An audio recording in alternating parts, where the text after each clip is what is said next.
Hey everyone, today I got someone normally I don't talk to, and I'm excited about because I've been looking at this for a little while and I had him in my connection. So I reached out to him, someone who has done really well in Laundromat. Like you can see, background, there's a book he's written, and he coaches people and helps people succeed in Laundromat business.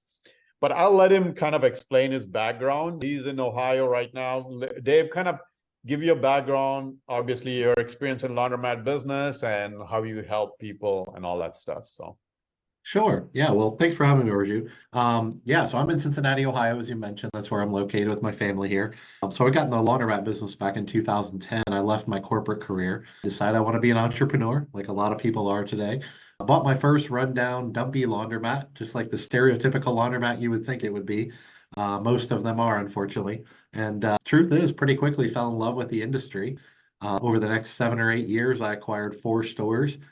So we have a chain of 4 laundromats here in Cincinnati, Ohio now. And about 6 or 7 years into that journey, I realized that scaling just laundromats, retail laundromats themselves, was capital intensive and expensive. It's a great business, but it is capital intensive. And I'd spent, millions of dollars acquiring these 4 stores, renovating them, making them what we call modernized facilities. So they're definitely not the stereotypical laundromat anymore. They're kind of the high end, sort of top of the industry facilities. And my thought process kind of shifted over to how can I, instead of multiplying from 4 to 8 to 10 stores, how can I generate more revenue with the stores I already have? And I had a lot of theories and thesis and ideas. And the quick version is we decided to launch a logistics business, laundry pickup and delivery, oh, where we go to people's homes and businesses and pick up laundry and do it for them and then take it back to them. And of course, they'll pay a premium for that. And that was back in 16, I believe, 15 or 16. And we were just looking for a way to kind of optimize the facilities we had already built. And long story short, that doubled our revenue, doubled our margins, our profits, and doubled our net worth over the course of another 6 or 7 years. So I still sit here today with only 4 stores, and we will continue to grow and add more laundromats because it's a great business. But I'm glad that we paused and focused on optimizing and generating as much revenue as we could from the current facilities before we grew from there. So when I did that, it was kind of revolutionary. There wasn't too many people in the industry going from one store to fours pretty quickly. And there certainly weren't many people optimizing their businesses and doing pickup and delivery and things like that. And as our industry kind of recognized that I was doing something different, I'm also a big networker. So I have a big network and I love networking with people and getting to know people and helping people. And I've focus shifted from there to writing a book. As you mentioned, Laundromat Millionaire is the name of my book. You can get it anywhere books are sold. And that's kind of my life story. That's my teaching memoir, if you will, about how I got into the industry, how I obtained success, how we optimized our businesses, and how we eventually became millionaires with starting with cash of less than $30,000 to our name. And so that's kind of our story. And as I started to share that story with the world, it tended to catch on, and people wanted to learn more about laundromats and, of course, how to build wealth and things like that. So we started a consulting and coaching business. And now me and my wife, Carla, we speak at events all over the country. We have our own podcast called the Laundromat Millionaire Show that you can take a look at anywhere podcasts are available. And we now have built a team of about 40 people in our local operations that run our business. So the businesses don't really require us to work in the businesses anymore. It's the old Mike Gerber, work in your business, not on your business type of thing. Or on your business, not in your business type of thing. And that's kind of where we are today. So now me and my wife, Carla, in our mid 40s, we now spend most of our time on podcasting and coaching and consulting and things like that. And of course, we have weekly meetings with our leadership team and our operations. So we're still plugged in, but we are the epitome of business success because we started with very little business experience, started with very little cash, and we're able to build now about a $3 million net worth in a matter of about a decade and a half. And so now we're just looking for more ways to help and serve people and solve problems in the world today, which is what us entrepreneurs do, right? awesome, awesome. There's a lot in there. I got a lot For of notes. sure. I was trying to pull my notebook to write it down, but anyway, you went too fast. I'll try to remember. So one thing I wanted to ask, the first thing I wanted to ask is, you were looking to expand, but then you figured out a different way to expand, essentially make more revenue. So what was that shift? What kind of like pointed you to the direction? How did you figure that out? A little bit of dumb luck and a little bit of networking always pays off whenever you get in a room with other entrepreneurs and smart people. We all kind of tend to brainstorm and have these crazy ideas. I'm sure you've been in those rooms. And sometimes they are crazy and they don't go anywhere. And sometimes they end up actually coming to fruition. So the truth is, like I said, I got into business. We didn't have much cash, so we had to borrow a lot of money. We were highly leveraged. We built these 4 stores and renovated them very quickly. We had a great business. It was very profitable. Or I should say we had a good business, a very good business, but not a great business. And I just looked at all the money that I invested in acquiring the retail locations and paying rent, and we owned a couple of the properties.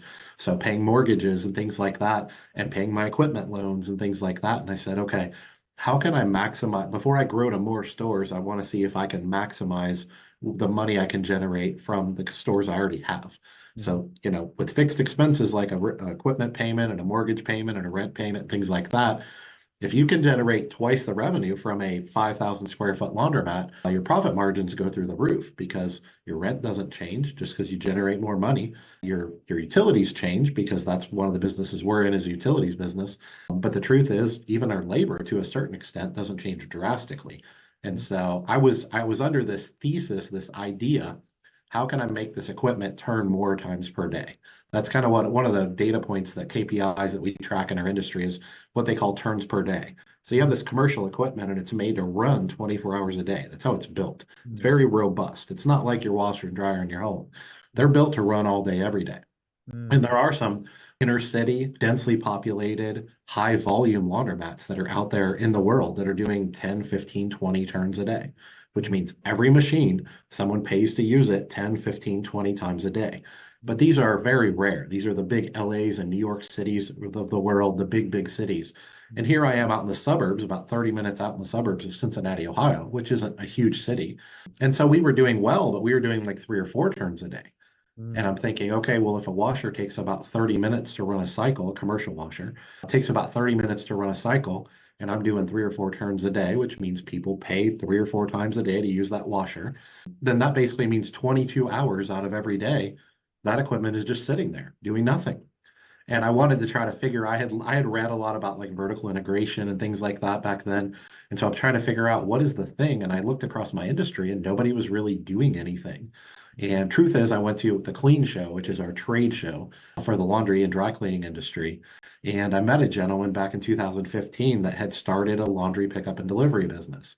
And he was in his infancy, and he was in New York City, the biggest city in the country, and he was doing pretty well. And he was just kind of talking about what he was doing. And he had created this software that had kind of helped him scale his business. And he was ultimately trying to sell people his software.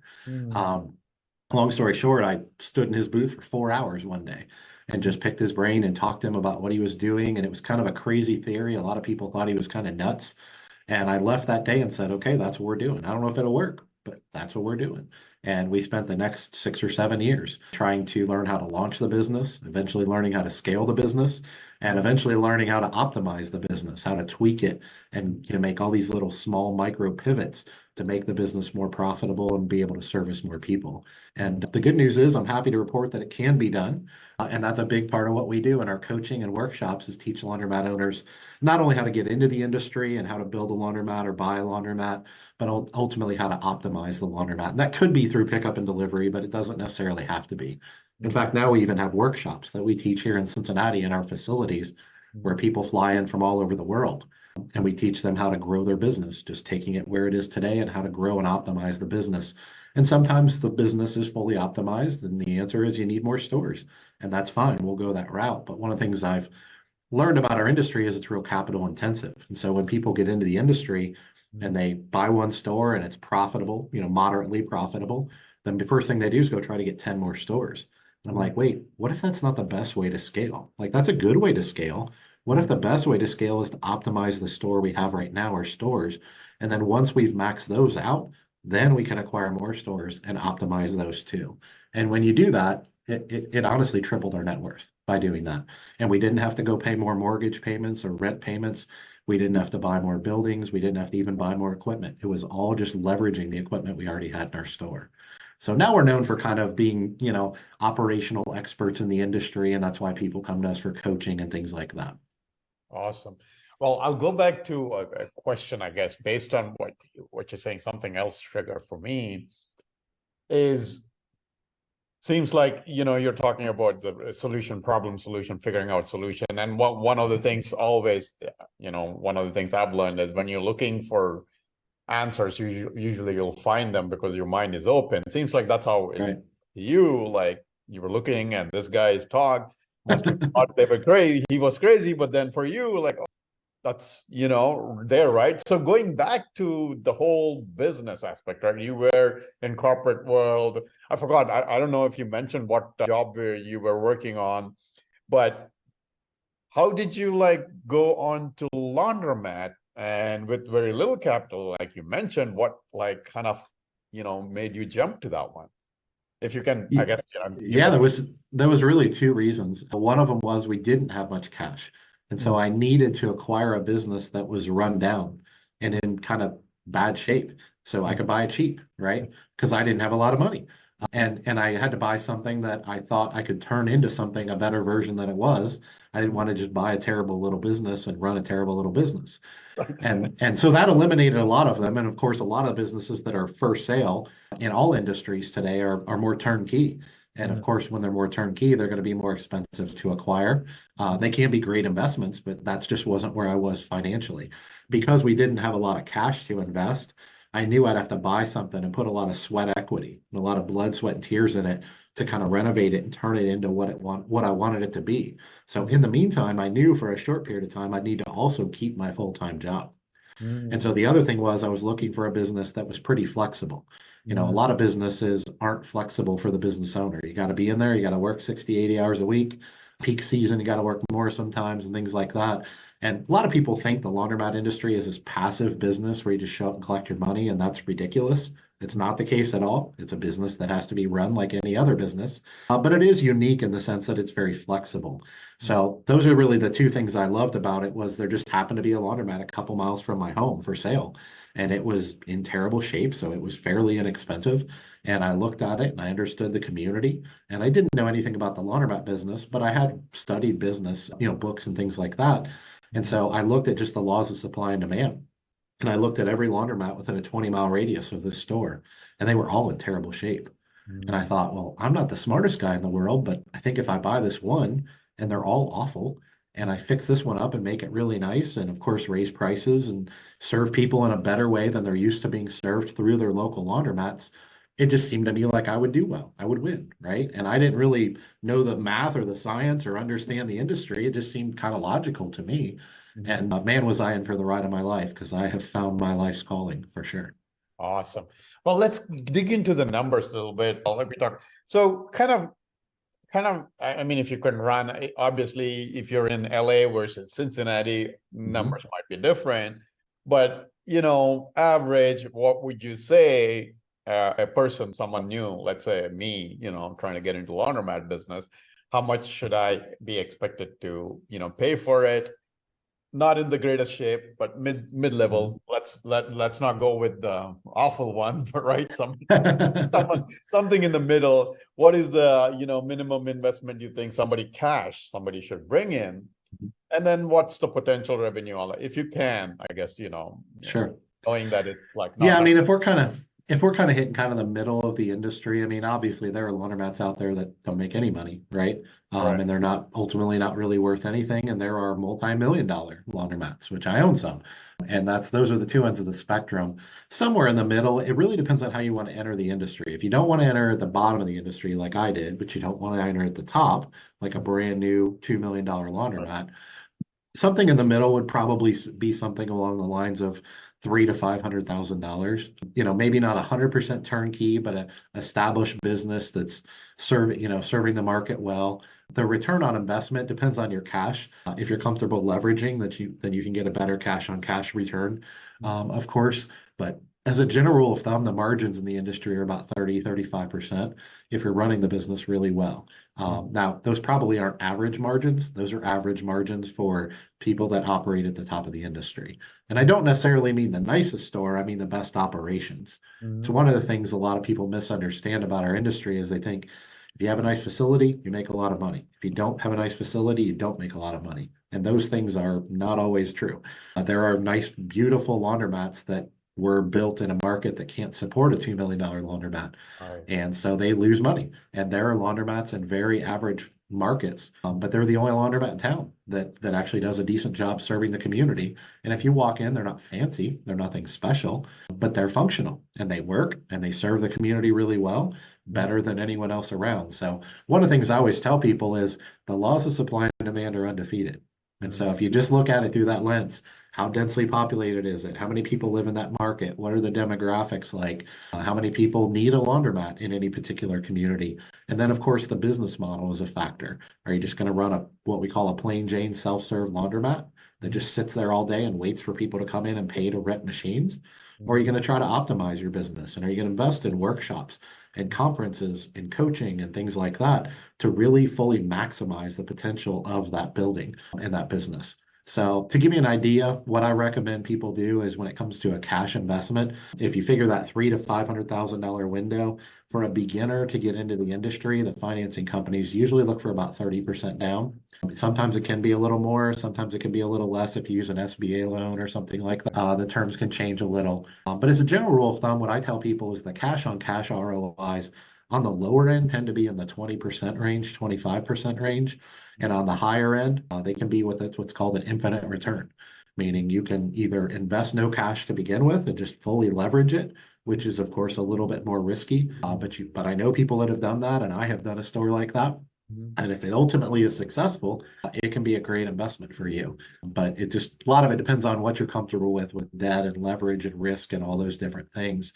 Because, of course, those all kind of move the graphs all at the same time. But ultimately, like anything in any business, if you find people that are hurting and not being served and they have a problem, and you come in and solve the problem better than your competitors, you'll probably win, right? And that was really my thesis for why I felt comfortable buying a laundromat is I didn't know much, but I did know my community. I had lived there for 25 years at that point.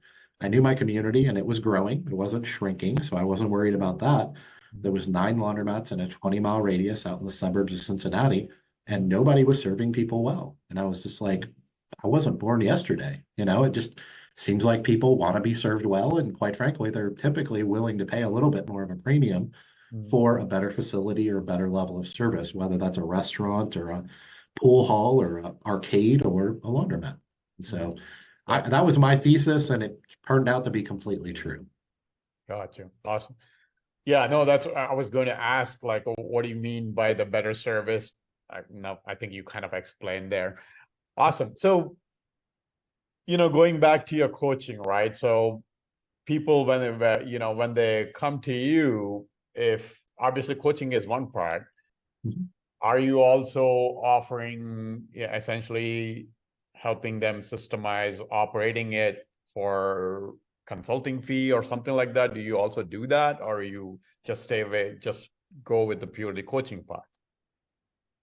So our coaching kind of breaks down into 2 categories. I spend about 50% of my time, this is not by design, it just happens to be how it works out, with newbies, beginners, people getting into the industry.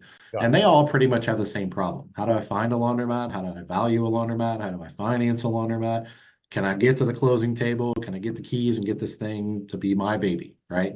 Now, sometimes that happens in 6 months, sometimes it does not. If it happens in a shorter period of time and we find a great location and they can get to the closing table and things like that, then I do coaching in 6-month sessions. So we'll do the rest of the session. I'll start coaching them on operations. And so they kind of shift from being a beginner looking to get into the industry, and then the coaching kind of shifts into more operations. Now, the other 50% of people that come to me for coaching are people that already own laundromats. A lot of them are even more successful than me. Like, they're in bigger markets than me. They've been in the industry longer. Maybe they started out better capitalized than me, so they could just grow faster. And they, in the extreme levels, they have a laundromat that's not making any money, and they're like, this is ridiculous. I need to know how to make money. And so I need to get in and dig into the business and figure out how to operationally maximize their profits. And sometimes it's as simple as pricing and what they're paying people, and it can be more scientific. Sometimes it's much more of an art than a science, teaching them leadership skills and how to build a leadership team and things like that. And then on the extreme side of it is people that, like I said, are much more successful than me.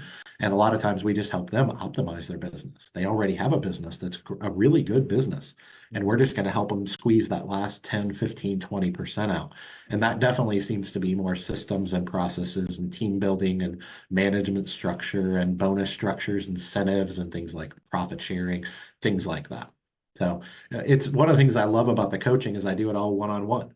And so it's just me and the coaching client, and I take them exactly where they are, and we try to set goals of what they want to achieve and the time they want to achieve it. And of course, we take a look at their market analysis and their competitive analysis and their laws of supply and demand, the things I've mentioned a few times already. And we kind of start there, and we can kind of reverse engineer what they're capable of. I always say, once again, if you're in a, Podunk, Arkansas, a town of 3,000 people, there's not a whole lot of opportunity there because there's not many people to serve, even if you find a problem to solve.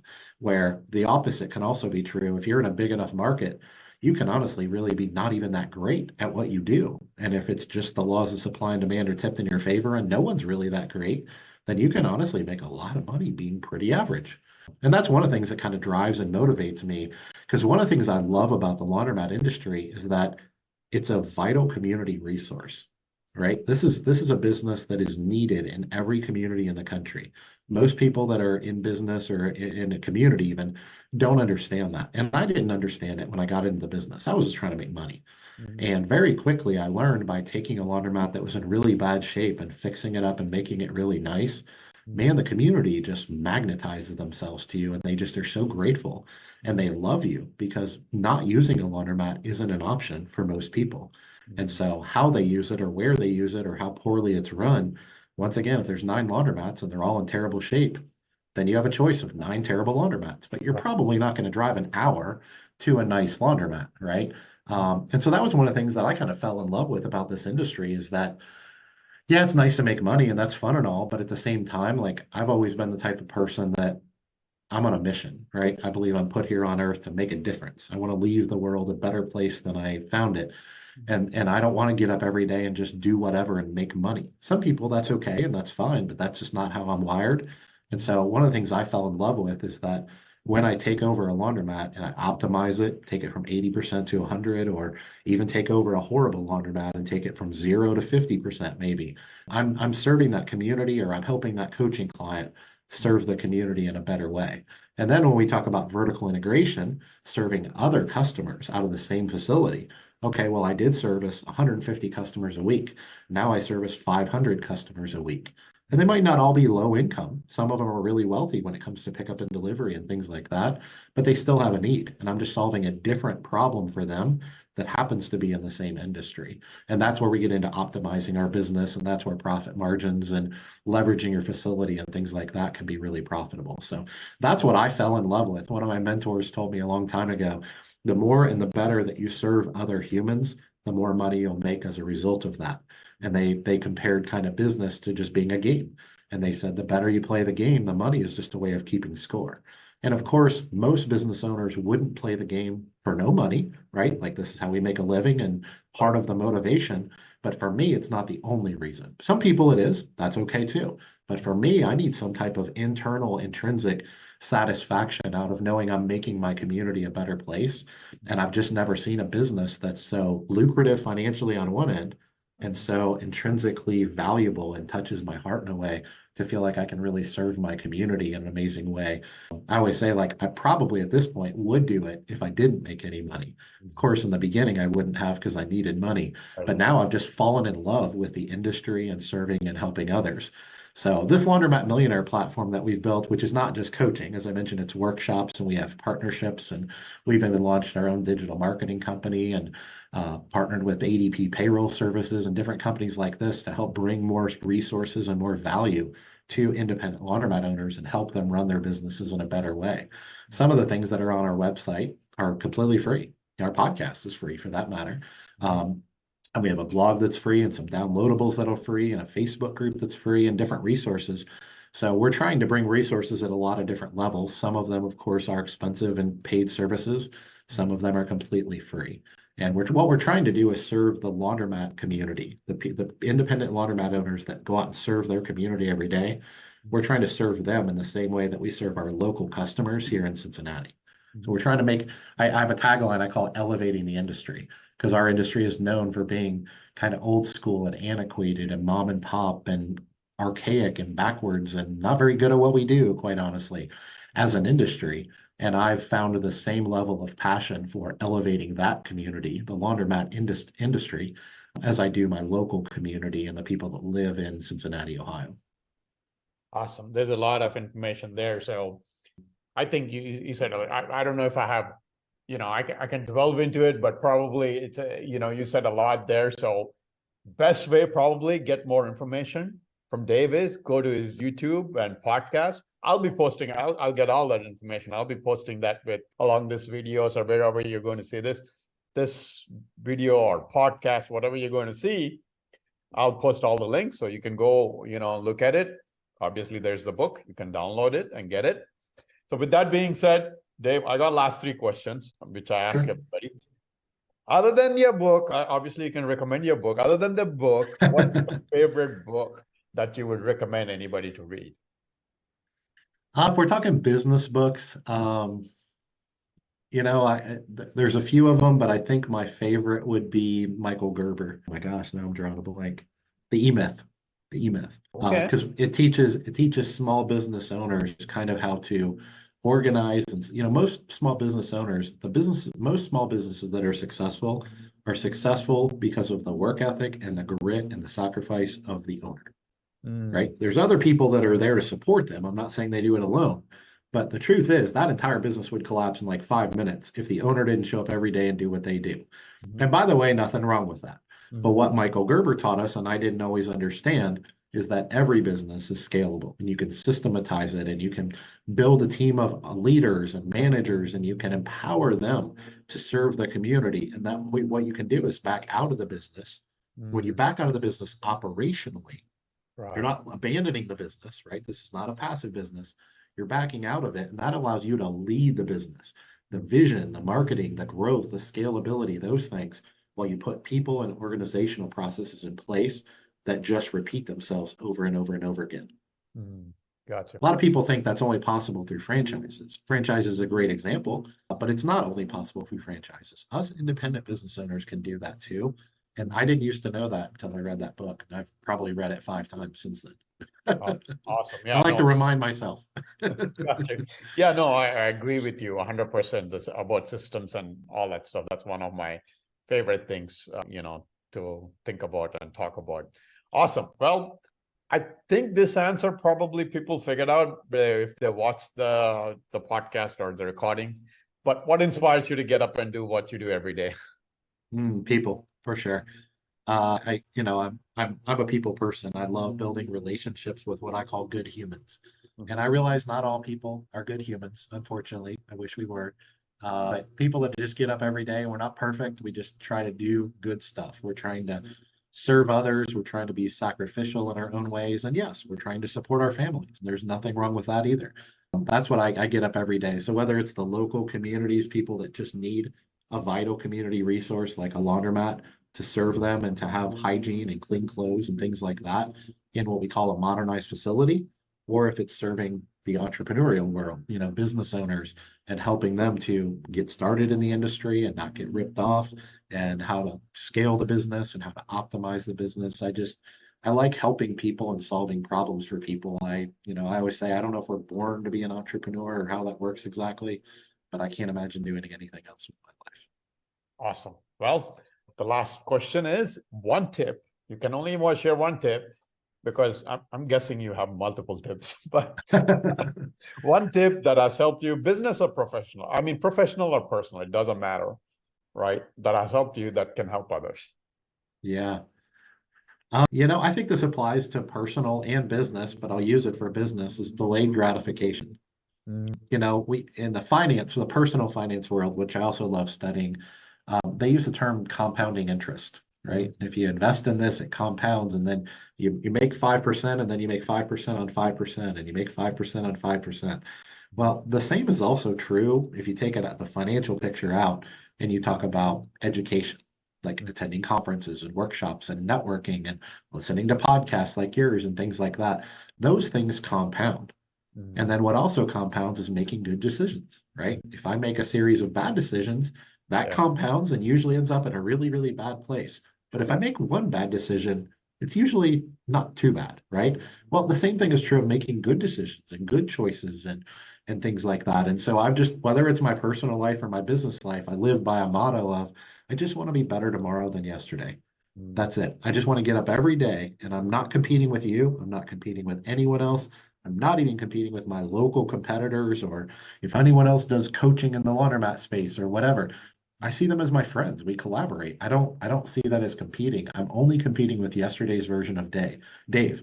And I do that as a husband, and I do that as a Christian because I'm a fan of faith, and I do that as a dad to my children, and I do that in the business world too. And I think if we all did that and focused a lot more on us and the difference we're making in this world and how we can serve other people, I think it just makes the world a lot better place. So I know some people listening might think that's a little cheesy, but I get up every day and I'm just grateful for today.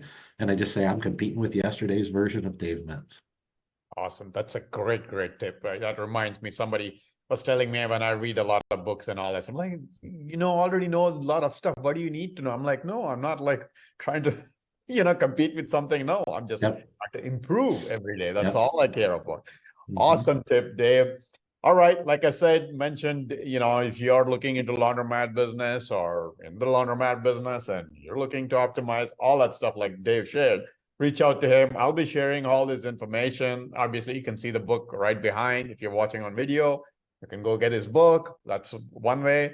But everything else, I'll be posting links so you can schedule time to talk to him perhaps, or getting coaching sessions, whatever the case may be. Again, Dave, thanks a lot for taking the time.